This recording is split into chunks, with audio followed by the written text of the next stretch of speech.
영국은 산업혁명 이후 무역 적자 해소를 위해 18세기 초부터 중국에 아편을 밀수출했습니다.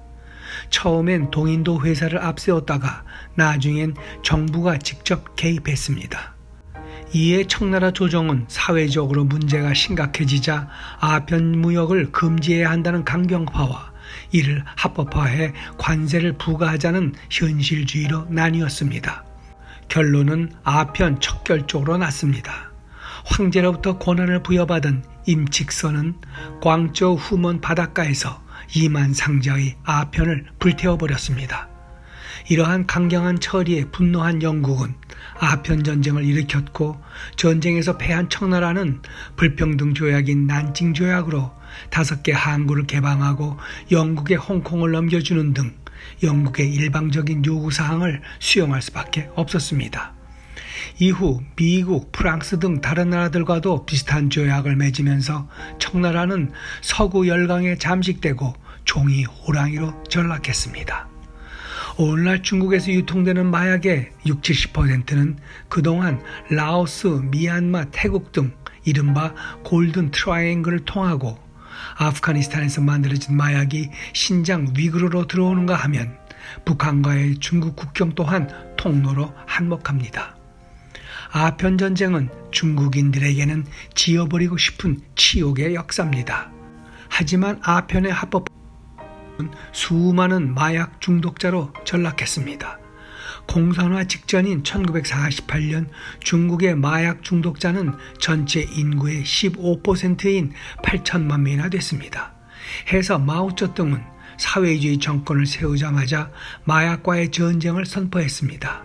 마약 사범을 인민의 공적으로 규정하고 1953년까지 무려 8천만 명을 처벌했습니다. 그러나 이 대대적인 단속으로 한동안 사라졌던 마약은 시장경제 바람을 타고 다시 늘어났습니다.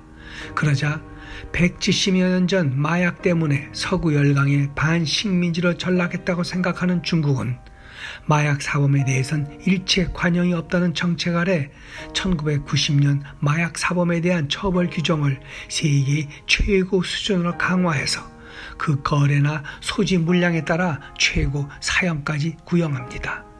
외국인에게도 예외는 없습니다. 베이징天安门 광장 중앙에 있는 인민영웅 기념비 받침대에는 1839년 임칙서가 광동성 후먼 백사장에서 아편을 태우는 장면이 새겨져 있습니다.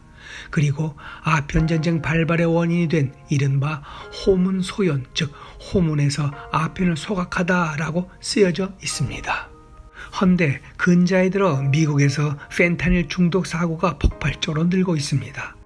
펜타닐은 헤로인보다는 50배, 모르핀보다는 100배 강력한 진통 효과가 있는 약물로 과다 복용 사망자가 2021년 10만 명을 넘었고, 특히 18세에서 49세 사망 원인 1위로 올라섰습니다. 이는 교통사고 사망자보다도 많은 수치입니다.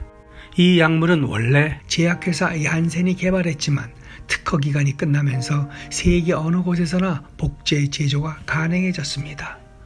헌데 이 약물의 원료 생산국이 바로 중국입니다. 그리고 이 원료는 멕시코 마약 조직으로 들어가 제조된 뒤 미국으로 반입되는 구조로 되어 있다고 봅니다.